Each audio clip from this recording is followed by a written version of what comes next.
Hello everyone and welcome to another week of Inside the Nest. I'm George Gamgochin. We're so thankful you're able to join us for week 3. We at the Red Hawk Sports Network were fortunate enough to cover events and stories that made their way onto the campus of Montclair State University. So, let's get to it. First off, the New Jersey Jackals, the independent baseball team who play their games at Yogi Berra Stadium, have some big news regarding their status as a team in the Frontier League. Here's my report on what went down. After winning the All-American Baseball Challenge Championship this year, the New Jersey Jackals, who play on Montclair State's campus, have more news. The league they play for is now partners with Major League Baseball. The Jackals play in the Frontier League, who are a designated Major League Baseball partner league. This enables them to collaborate with MLB to jointly discuss marketing and promotional initiatives to grow, expand, and enhance the game of baseball. From one Yogi Berra facility to another, the Yogi Berra Museum and Learning Center are reopening their doors after being closed since March of this year. Here's Red Hawk Sports Network correspondent Anton Specht on what the museum is doing to ensure a safe experience for visitors, or, how Yogi Berra once said, what they're doing to make everyone's day necessary.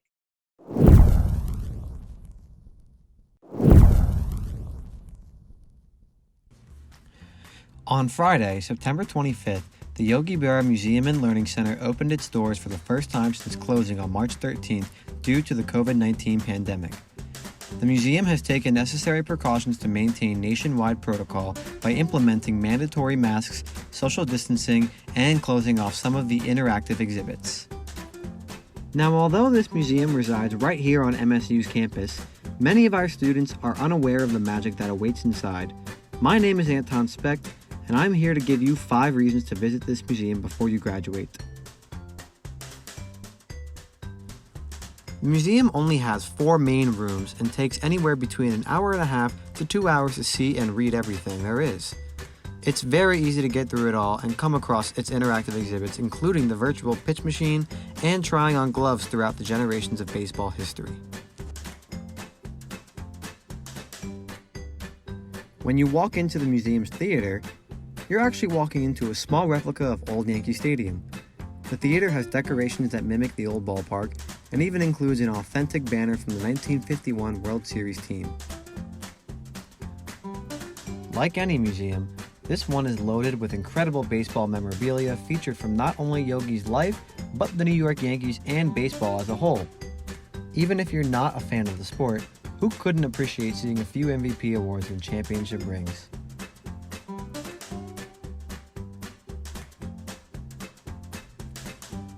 One facet of the sport many don't know about is the historical Negro Leagues.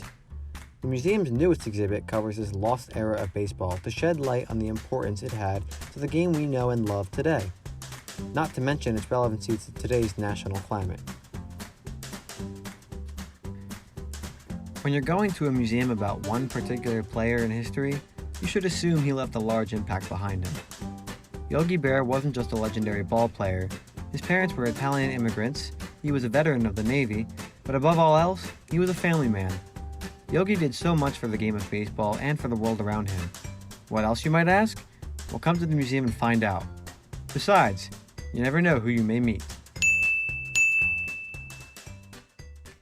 One of my favorite attractions on campus. Thanks so much, Anton.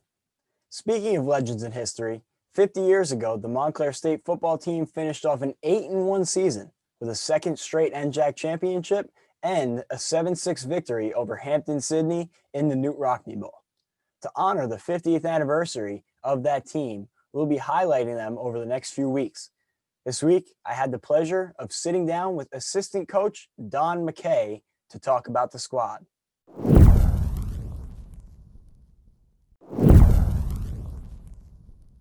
It's been 50 years since that historic win in the Knute Rockne Bowl.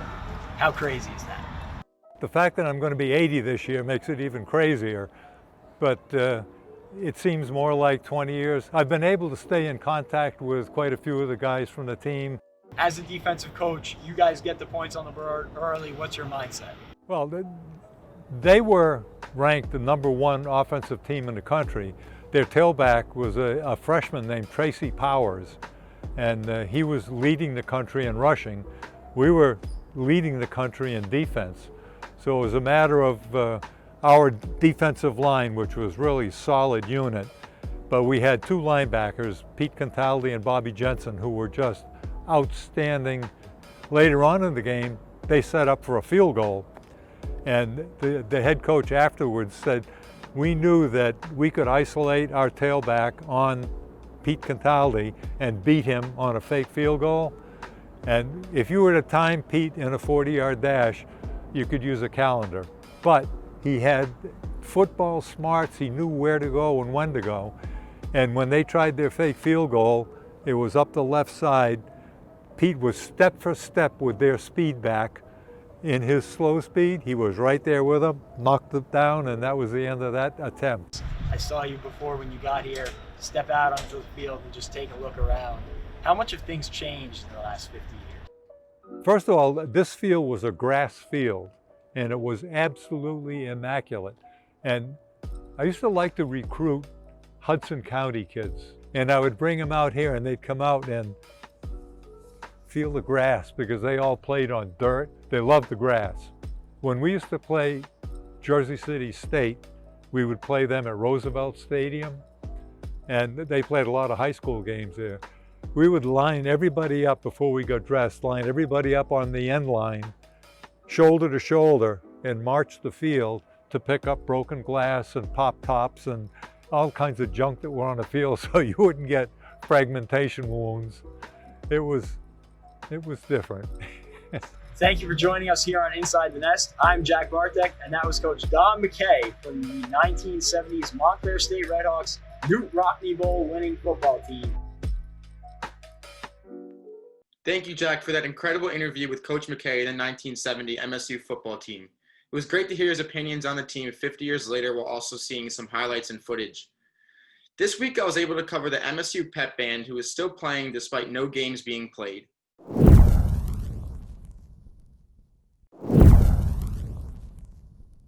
Things are a little bit different this fall at Montclair due to the coronavirus pandemic. Even during a fall season with no sports, the MSU band is still finding a way to practice despite the restrictions from local government. A home band playing the traditional school songs is one of the many things that make up a college sporting event. The symphonic band continuing to play brings a little bit of normalcy back to campus for now. Since August 27th, when Montclair State campus reopened for fall classes, students from the John J. Kelly Band of Music have been playing on the 7th floor of the Red Hawk parking deck, much to the surprise of students and faculty walking by. Conductor of the band, Thomas McCauley, knew it was possible to still get the band together while also following the guidelines. McCauley, along with director Anthony Mazzocchi, both realized just how much the students wanted to get back to doing what they love. The rehearsals feature students and faculty playing every Tuesday and Thursday until October 16th. Students are located 6 feet apart from each other at all times. Some students opt to bring masks in between break for safety. While you may not be able to hear the loud fans at Sprague Field this fall, the loud echoing noises from the symphonic band remains a constant, ready for the time sports do come back, whenever that may be. For the Red Hawk Sports Network, I'm Sonny Bartow. Well, it just goes to show you that the Red Hawk deck stays packed no matter what's going on.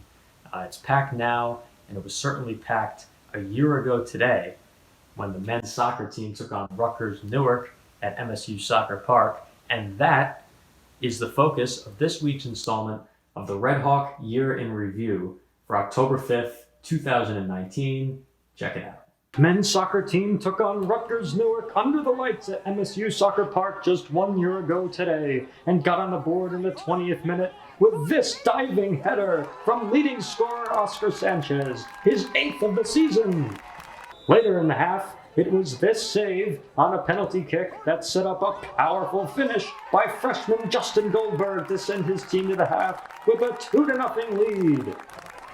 The exclamation point came late in the game in the form of a rocket off the freshman foot of forward Eric Chicas, putting Rutgers away for good in a 3-0 victory.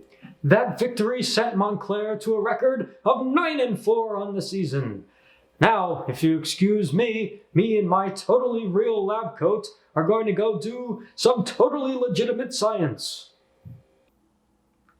Somehow, I doubt that. Anyway, I'm John, that was Doc, and this was the Red Hawk Year in Review. Thank you, John and Doc, for the memories. We're definitely going to have to find a way to invest in a new lab coat for Doc. But moving back to the present, I'd like to present this week's social media post of the week to the men's soccer team. You can find them at MSU_men's_soccer on Instagram. And the post of the week this week was a heartwarming coaches appreciation post featuring coaches Todd Temelty, Max Wurzberger, and Zach Bible. Last season, Temelty led the Redhawks to an NJAC championship, their fourth under his direction, and an appearance in the Elite Eight. But what's even more commendable is the hard work that these coaches have put in despite the difficult circumstances surrounding the COVID-19 pandemic. So great to see them getting a well-deserved shout out.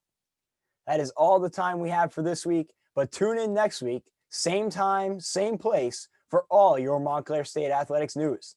For the Red Hawk Sports Network, thank you for joining us on Inside the Nest. I'm Jack Bartek, signing off.